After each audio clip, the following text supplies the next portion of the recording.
Who's now is Evan Hirsch. Hey, Evan, how are you? I'm good. I'm in the most fashionable place, my Oh. favorite place. You're so great. I see your brooch. Is that significant to you? It's lovely. Yes, the brooch and the blazer were my grandma's. It's So lovely. I'm keeping her spirit with me through my clothes, through my fashion, and I think she would be happy that I'm bringing it new life. And speaking of celebrations and family, so I just wanted to, the day that we're taping this, it's the fifth day of Hanukkah. Yes. Right? So I know that this is your first holiday without your grandmother, but she obviously is here in spirit. Yes. She really launched your career, didn't she? In terms of Yes. like her pride in you and. She always made sure to tell me that, she was so proud of me every time I would see her. And I never let a dress go by without bringing it to her house or doing like a mini fashion show for her. So she was a huge part of that. And now she'll be getting the whole thing in heaven. the first look of everything. Exactly. She'll know it before I even bring it to life. Magical things happen. And we know that you're on this wonderful journey and you create transformational items, Yes. right? Clothing. When we first met years ago, one of the things you did is you took an old polo blazer and you made it into a messenger bag. So you literally can almost transform anything. Oh yeah, definitely. It's all the upcycling trend of now is taking what's old and turning it into something new, and it's better for the environment. So I love doing that. I love taking old pieces because a lot of my work from like college days is a little bit questionable. So I like ripping it apart and making it into something that may be a little less questionable. Are you saying that the construction of the garment wasn't The like, everything the everything was bad. Just the everything. So we'll make it into something good, and it's better for the environment, and it's better for not wasting fabric and materials and having a new idea. So I love that. Upcycling. You're embarking on something very cool, high tech. What's happening with the gaming industry and fashion? So, I mean, you wouldn't really take me as a video game person, which is very interesting, but I love the fantasy aspect of it. So I reached out to a video game company that actually has a video game coming out in February, the same time as Fashion Week. It's called Last Epoch, and it has these really cool characters, and it's inspired by different like eras. Like I'm pretty sure they have like a caveman era. They have like a witch, like a Salem witch era. They have a like a primalist kind of like caveman era.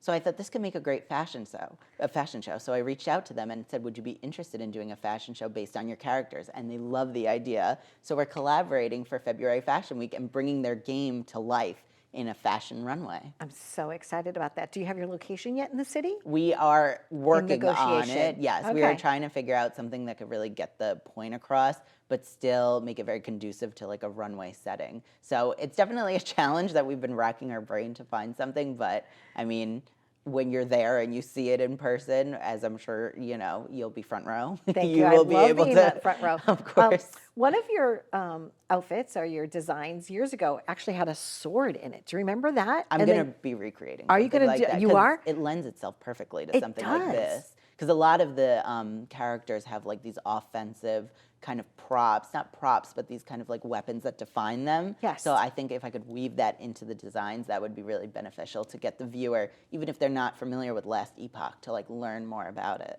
It sounds really engaging.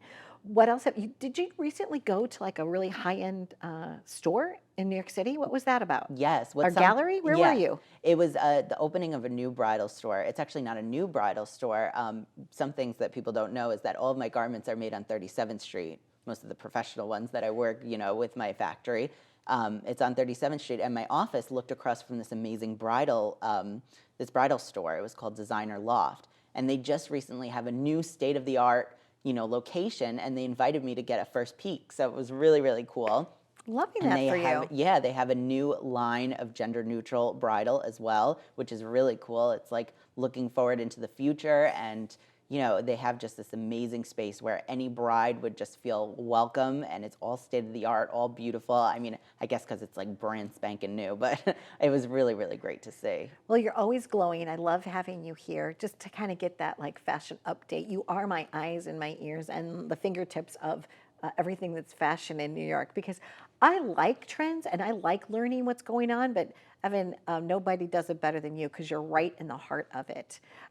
What has your commute been like going from Long Island to New York City lately? Is it a little, during the holidays, a little hustle bustle? I mean, definitely it is kind of because I go straight through Fifth Avenue. So it's like you got the tree and the Radio City on one side and everybody's like kind of lining up, kind of blocking everything off. But I mean, it's part of the experience. I'm very nostalgic, so I need to see all of the Christmas everything in New York. So even if it's a bother and there are plenty of tourists, and I'm like, I gotta get where I gotta go, like I'll still stop and see the tree and the Saks windows and everything. So it's a part of my holiday tradition. The Saks windows, Christian Dior, just everything. The big gigantic zodiac clock. Yes. So many wonderful things this year. We went to go see. I took my whole family to go see the Radio City Music Hall. We went to go see the Rockettes. Oh, I'm The jealous. Christmas Spectacular. And it was wonderful. Well, if you do go, have you been before? Yeah, Grandma Oh, took that's me. Grandma took you. That's right. Yeah, We did talk about that. Yep. She took me one year. We were 20 minutes late. We missed half of it, but she still said it was fabulous. So Fabulous. But we were sitting in the second mezzanine, and I believe that that's one of the best seats to be able to see all the formations. It's so much fun. And whether it's the toy soldiers and just like all of the traditional things plus the new things that they have every year, it was definitely worth it. So much fun. But you're right. To get there, you're kind of like doing like, the Through hustle. hoops, yeah. like, oh, and then people stop to take snapshots, and then, but it's magical. Yeah, Nothing better there's than no other place. Christmas, New York City.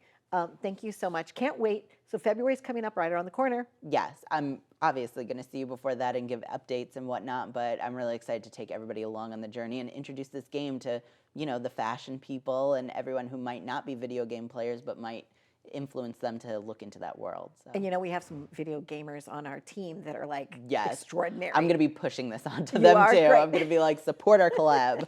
There you go. Thank you, Evan. Stay tuned for more. We hope wherever you are that you're having a great holiday season. Always something fun to look forward to when Evan Hirsch is in the house. Be well.